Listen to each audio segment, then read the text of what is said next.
அனைவருக்கும் வணக்கம். ரிஷபராசினியர்களுக்கு 2024 ஆண்டினுடைய கடைசி மாதமான இந்த டிசம்பர் மாதம் 1ஆம் தேதி முதல் 31ஆம் தேதி வரை உள்ள அடுத்த 31 நாட்களுக்குள் முக்கிய கிரகங்களுடைய மாற்றத்தின் காரணமாக உங்களுடைய வாழ்வில் தானாக நடக்க போகும் நல்லது என்ன? அலட்சியம் வேண்டாம், அவசியம் பாருங்கள். அப்படி ரிஷபராசினியர்களுக்கு என்ன மாதிரியான நன்மைகள் எல்லாம் ஏற்பட இருக்கு, கிரகநிலைகளின் ரீதியாக அமையிருக்கும் சாதகங்கள் என்ன, பாதகங்கள் என்ன, மேலும் என்ன மாதிரியான முன்னேற்றங்கள் எல்லாம் உங்களுடைய வாழ்வில் ஏற்பட இருக்கு. குறிப்பா இந்த மாதத்தை பொறுத்த வரைக்கும் ரிஷபராசினியர்களுக்கு கிரகங்களுடைய சஞ்சார நிலைகள் என்ன என்று பார்க்கும்போது, ரிஷபத்தில் குரு பகவான் வக்ரகதியிலும், கடகத்தில் செவ்வாய் நீச்சம் பெற்றும், கன்னியில் கேதுவும், விருச்சகத்தில் சூரியனும் புதனும், மகர ராசியில் சுக்கிரனும், கும்பத்தில் சனி பகவானும், மீனத்தில் ராகுவும் சஞ்சரிக்கிறாங்க. இந்த கிரகங்களுடைய சஞ்சார நிலைகளின் காரணமாக ரிஷபராசினியர்களுடைய வாழ்வில் குடும்ப சூழ்நிலை ரீதியாக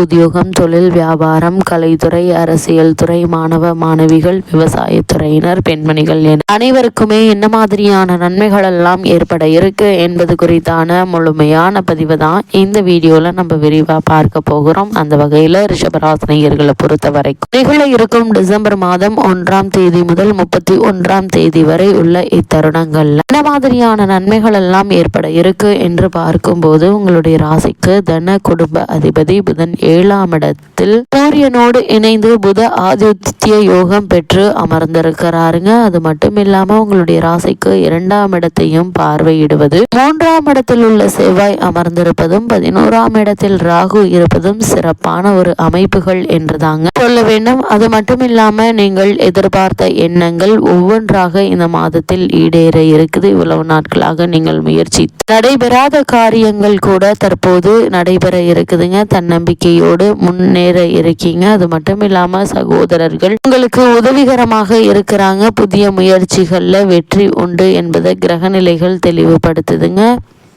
புதிய பங்குதாரர்கள் இணைவார்கள். விருந்து, கேளிக்கை முதலிய விஷயங்களால் தோஷம் ஏற்படுவதற்கான வாய்ப்புகள் அதிகம் உண்டு என்பதை கிரகங்களுடைய சஞ்சார நிலைகள் தெளிவாகவும் உறுதியாகவும் எடுத்துக்காட்டுது. இந்த ரிஷபராசினியர்களை பொறுத்த வரைக்கும் மேலும் என்ன மாதிரியான நன்மைகள் எல்லாம் ஏற்பட இருக்கு என்று பார்க்கும்போது, இந்த மாத கிரக நிலைகளை ஆராய்ந்து பார்க்கும்போது, இந்த மாதத்தினுடைய ஆரம்பத்திலேயே ராசிநாதன் சுக்கிரன் அஷ்டமத்தில் மறந்திருக்கிறாருங்க. 6க்கு அதிபதி மறைவதால் விபரீத ராஜயோக அடிப்படை திடீரென நல்ல மாற்றங்கள் உருவாவதற்கான வாய்ப்புகள் அதிகம் உண்டுங்க. அதே போல் திட்டமிட்ட காரியங்களை செயல்படுத்த யாருடைய உதவியேனும் உங்களுக்கு கிடைத்து கொண்டே இருக்குங்க. லட்சிய பாதையை நோக்கி அடியெடுத்து வைப்பீங்க. அதே போல நீண்ட நாட்களாக எதிர்பார்த்த உத்தியோக முன்னேற்றம், தொழில் வளர்ச்சி போன்றவை இப்பொழுது படிப்படியாக நடைபெற தொடங்குங்க. அதாவது காரணமே இல்லாமல் உங்களுக்கு மறுக்கப்பட்டு வந்த பதவி உயர்வு, ஊதிய உயர்வு, உத்தியோகத்தில் கிடைக்க வேண்டிய சலுகைகள், தற்காலிக பணியாளர்களுக்கு பணி நிரந்தரம் செய்யப்படுவதற்கான வாய்ப்புகள் என இது மாதிரியான பல முன்னேற்றங்களை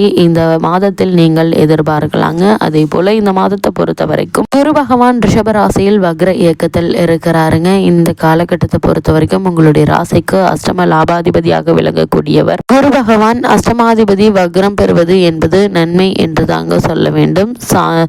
தாமதித்த காரியங்கள் தடையின்றி நடைபெறக்கூடிய ஒரு தருணமாக தான் இத்தருணம் அமைஞ்சிருக்குது. கரைந்த சேமிப்புகளை ஈடு கட்டுவீங்க. அதே போல் பெண் வழி பிரச்சனைகள் நல்ல முடிவிற்கு வரக்கூடிய ஒரு தருணமாக தான் அமைஞ்சிருக்குதுங்க. நீங்கள் எடுத்த முயற்சியின் காரணமாக பிறர் போற்றும் அளவிற்கு உங்களுடைய வாழ்க்கை தரம் உயருங்க. தொழிலில் இருந்த குறுக்கீடுகள் அகல, அதிகார வர்க்கத்தினருடைய ஆதரவை நீங்கள் நாட வேண்டி இருக்கும் என்பதை கிரகநிலைகள் தெளிவுபடுத்துது. வெளிநாட்டு முயற்சியில் தடை உருவாகலாங்க.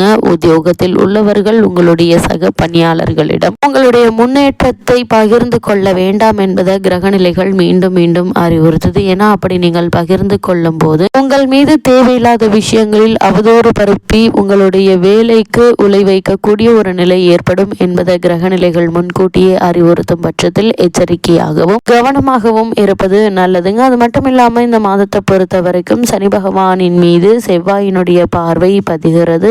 கடகத்தில் சஞ்சரிக்கும் செவ்வாய் இந்த டிசம்பர் மாதம் முழுவதுமே கும்பத்தில் இருக்கும் சனி பகவானை பார்க்கிறாருங்க. உங்களுடைய ராசிக்கு 7, 12 ஆகிய இடங்களுக்கு அதிபதியானவர் செவ்வாய். எனவே இவரதுடைய பார்வை பல நாள் வாழ்க்கை துணை வழியே ஏற்பட்டு வந்த சில பிரச்சனைகள் அகல இருக்குதுங்க. அதே போல உறவினர்கள் சிலர் வளர்ச்சிக்கு இடையூறாக இறங்கி இருக்கிறார்களே என்று கவலைப்படுவீங்க. உடன்பிறப்புகளுடைய அனுசரிப்பு கூட குறையலாங்க. ஊர் மாற்றம், வீடு மாற்றம் பற்றி சிந்திப்பீங்க. உயரதிகாரிகளுடன் சுமூகமாக நடந்து கொள்ளுங்க. வாகன வழியில் சில பிரச்சனைகள் வரலாங்க. அதே போல் பணப்பற்றாக்குறையால் கவலைப்படுவீங்க என்பதை கிரகநிலைகள் மீண்டும் மீண்டும் அறிவுறுத்துது. அது மட்டும் இல்லாம கடகராசியில் தற்போது செவ்வாய் நீச்சம் பெற்று சஞ்சரிக்கிறார். அதாவது உங்களுடைய ராசிக்கு 7, 12 ஆகிய இடங்களுக்கு அதிபதியானவர் செவ்வாய். அவர் நீச்சம் பெறும்போது வாழ்க்கை துணையின் உடல் நலத்திற்காக ஒரு தொகையை நீங்கள் செலவிடும் சூழ்நிலை ஏற்பட இருக்குதுங்க. அதனால் அவர்களுக்கு சிறு உடல் உபாதை என்றாலும் கூட உடனே மருத்துவரிடம் அணுகி அதற்கான சிகிச்சை எடுத்துக்கொள்வது தேவையில்லாத வீண் விரய செலவுகள் ஏற்படாமல் இருக்க உதவிகரமாக அமையுங்க. அதே போல் வேலை சம்பந்தமாக எடுத்த முயற்சியில் குறுக்கீடுகள் வரலாங்க. பயணங்கள் பலன் தருவதாக அமைந்தாலும் அதனால் பெரிய திருப்தி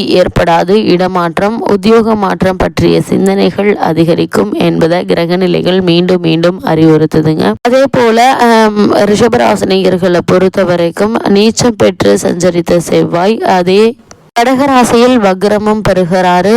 உங்களுடைய ராசிக்கு சப்தம மற்றும் விரயஸ்தானம் ஆகிய இடங்களுக்கு அதிபதியானவர் செவ்வாய் வக்ரம் பெறுவதால் இடமாற்றம், வீடு மாற்றம் ஏற்படுங்க. ஒரு சிலருக்கு வெளிநாடு செல்லும் முயற்சி கைகூட இருக்குது. திருமண தடை அகல இருக்குதுங்க. திடீர் விரயங்கள் நல்ல விரயங்களாக மாறுங்க. பெற்றோருடைய ஆதரவோடு சில காரியங்களை செய்து முடிப்பீங்க. வாழ்க்கை துணையினுடைய உடல் நலத்தில் கவனமாக இருப்பது மிக மிக நல்லது என்பதை கிரகநிலைகள் மீண்டும் மீண்டும் அறிவுறுத்துதுங்க. அது மட்டும் இல்லாம ரிஷபராசினியர்களை பொறுத்தவரை இந்த டிசம்பர் மாதத்துல மகர ராசிக்கு சுக்கிரன் பயிற்சி ஆகிறார். உங்களுடைய ராசிக்கு 6ஆம் இடத்திற்கு அதிபதியானவர் சுக்கிரன். அவர் 9ஆம் இடத்திற்கு செல்லும் போது நல்ல வாய்ப்புகள் இல்லம் தேடி வருங்க. அரசு வழியில் செய்த முயற்சி கை கூடுங்க. அதிகார வர்க்கத்தினருடைய ஆதரவு உண்டு. உடல் நலம் சீராகி உற்சாகத்தோடு இயங்குவீங்க. பழைய ஆபரணங்களை கொடுத்துவிட்டு புதிய ஆபரணங்கள் வாங்கும் ஒரு நிலை இருக்கு என்பது கிரகங்களுடைய சஞ்சார நிலைகள் தெளிவாகவும் உறுதியாகவும் எடுத்து காட்டுதுங்க. ரிஷபராசினியர்களை பொறுத்த வரைக்கும் பொது வாழ்வில் உள்ளவர்களுக்கு செல்வாக்கு அதிகரிக்குங்க. வியாபாரம் மற்றும் தொழில் செய்பவர்களுக்கு எதிர்பார்த்த லாபம் கிடைக்க பெறுங்க. உத்தியோகத்தில் உள்ளவர்களுக்கு வேலை பளு என்பது சற்று அதிகமாக தாங்க இருக்கும். கலைஞர்களுக்கு சந்தர்ப்பங்கள் சாதகமாக அமையுங்க. மாணவ மாணவியரை பொறுத்த வரைக்கும் நினைவாற்றல் அதிகரிக்க பயிற்சி மிகவும் அவசியங்க. அதே போல் ரிஷபராசியை சேர்ந்த பெண்கள் தங்களுடைய பிரச்சனைகள்ல இருந்து விடுபட வாய்ப்பு உண்டு. மருத்துவ செலவுகள் தவிர்க்க இயலாது. அதனால் இந்த மருத்துவ செலவுகளில் மற்றும் அதிக